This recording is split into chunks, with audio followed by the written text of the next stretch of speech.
шариғатта жоқ нәрсені айтады, имамдар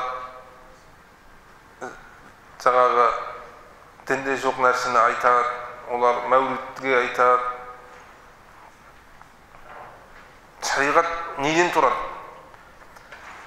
Ең маңызды нәрсе, біз соны түсінуіміз керек. Шариғат деген не?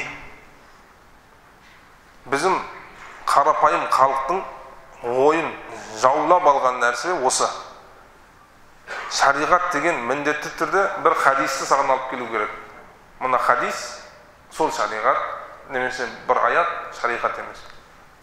Ахли сунна вал жамаат 4 мазхаб. İmam Abu Hanife, İmam Malik, İmam Şafii, İmam Ahmed rahimullah. 4 мазхабта келіскен шариғат деген неден тұрады? Шариғат 4 нәрседен тұрады. Құрандан бірінші. Бір мәселе келгенде Құрандан іздейміз. Құранда табылмаса, Пайғамбар саллаллаху алейхи вассаламның хадисін іздеуге міндеттіміз. Үшінші, хадисте болмаса, сахабалардың ижма, ғұламалардың ижма. Ижма деген бір ауызмен келіскен ойына ижма деп айтады. Қараңыз, онда хадис болу, Құран болу шарт емес. Соны түсінейік. Ижма деген нәрсе, ол да шариғаттан. Бір сахабаның ойын алып келу, немесе сахабаның ижмасын айту, табиғиннің ижмасын айту, бір ауызмен келіскен сөзді айту, ол да шариғат. Жоқ, сен хадис айтпадың, онда сен бидатшысың деген ойны қазір біздің арамызға таратып жатыр. Сен Құран сондамен жүру үшін міндетті түрде хадис алып келуің керек. Осының өзі бір өтірік, бұл жалған, тағы бір жала жамааттың арасына таратып жүр. Көзіңізді ашайық. Құран сондамен жүру үшін міндетті түрде бұлардың, бахамилердің өзі де сол. Бірінші Құрандан іздейміз, екінші сүннеттен, үшінші ижмадан іздейміз. Көпшіліктің ижмасы, сахабалардың, табииннің ижмасы келіскен болса, соны шариғат деп халықтың арасына тарата беру керек. Ол да шариғат.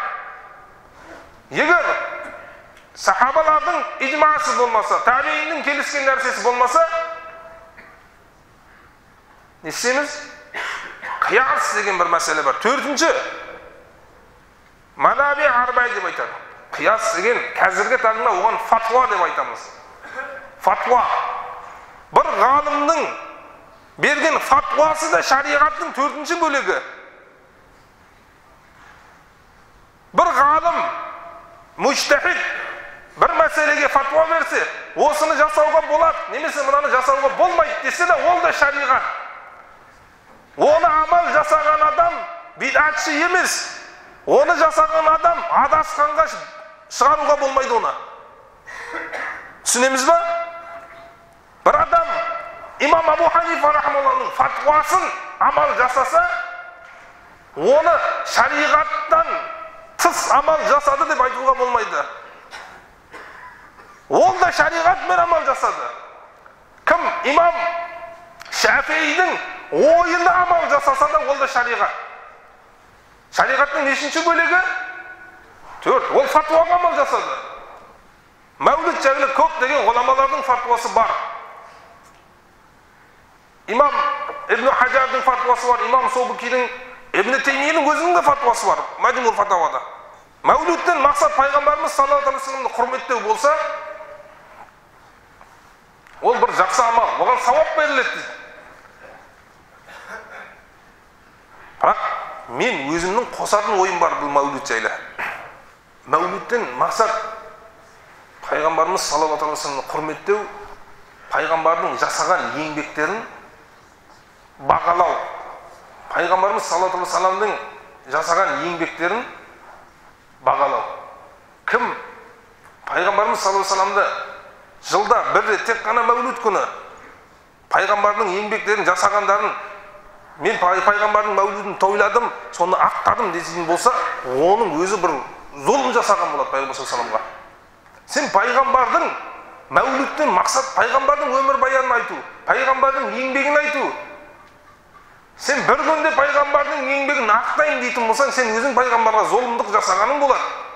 Соның өзі бір бидат, соның өзі бір күнә. Тек пайғамбардың туылған күнін сен тойлайтын болсаң, қалған күнін пайғамбарды ұмытатын болсаң, сен өзің бір зұлымдық жасағаның болады. Соның өзі бір бидат. Шариғатта жоқ күнә, соның өзі. Күнәкар боласың сен. Сен пайғамбардың еңбегін жылдың 365 күнінде де ақтай алмайсың. Сахабалар қашан болғанда пайғамбардың өмір баянын айтып, пайғамбардың еңбегін айтатын болған. Сен пайғамбардың саллаллаху алейхи вассаламның еңбегін ақтайтын болсаң, пайғамбардың сүннатымен жүр. Таңертең кешке пайғамбардың сирасынан айт, өмір баянынан айт. Пайғамбардың мәулудын тек қана бір күнге арнайтын болсаңыз, сол өзі бидат. Жоқ шариғатта. Мен бір күнде пайғамбардың жасаған еңбектерін ақтадым, қалған күнінде 301 күнінде пайғамбарды ұмытамыз. Пайғамбардың сүннетін жек көреміз. Сақал қойғымыз келмейді, тақиямен жүргіміз келмейді. Сол мәулид күнінде бір күнде тойлап пайғамбардың еңбегін ақтағымыз келеді. Ол шайтанның бір алдаған уасвасасы ол. Шайтанның бір алдаған ол. Егер соны алдап қанатын болсаңыз, сіз бидатшысыңыз, адасқан адамдарсыңыз. 301 жыл күн пайғамбардың сүннетінен сіз желкенесіңіз. Пайғамбардың туған күнінде сіз пайғамбардың махаббаты жүрегіңізді атып кетеді. Шыдамай қаласыңыз пайғамбардың махаббатынан. Мен пайғамбарды жақсы көріп баратырмын. Мен мәулид жасағым келіп тұр. Сен пайғамбарды жақсы көресің ба? Пайғамбардың сүннетін өмірін алып кел. Жүрген жеріңде пайғамбардың сирасын айт. Мәулидті жылдың 365 күнінде жаса. Ең дұрысы сүннет сол. Сахабалардың сүннеті сол. 365 күнде мәулид жаса. Муфти Мұхаммед Тақи Османи айтқандай, мәулид деген бір қатты бір жаман нәрсе емес дейді да, онымен күресетіндей, оны жоққа құртатындай дейді. Бір жақсы бір діндің үлкен бір тірегі де емес дейді да, оны көтеріп діннің тірегі қылып, діннің белгісі қылатындай да бір үлкен қатты бір нәрсе емес дейді. Мәулид деген мақсат не дейді? Пайғамбардың өмір баянын, пайғамбардың туған күнін, соны музакире қылу. Музакире деп айта ма? Қайталау. Пайғамбардың туған күнін мәулид жаса. Бірақ қалған күндерінде ұмытып қалма пайғамбарды. Мәулид жасау, жаңа айттық, оны ешкім қайтармайды. Ол пайғамбарды құрметтеу, пайғамбардың сүннетін бағалау, ол біздің міндетіміз. Пайғамбарды үмметке таныту, ескерту біздің міндетіміз.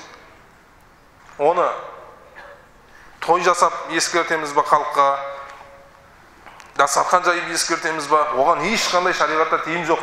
Жоқ, мәулид күнінде дастархан жаюға болмайды. Ондай сөздер жоқ шариғатта. Пайғамбарды танытасың ба, дастархан жаясың ба, кафеге шақырасың ба адамдарды? Ол шариғатта ешқандай тыйым жоқ. Ассаламу алейкум ва рахматуллахи ва баракатух. Allah razı olsun.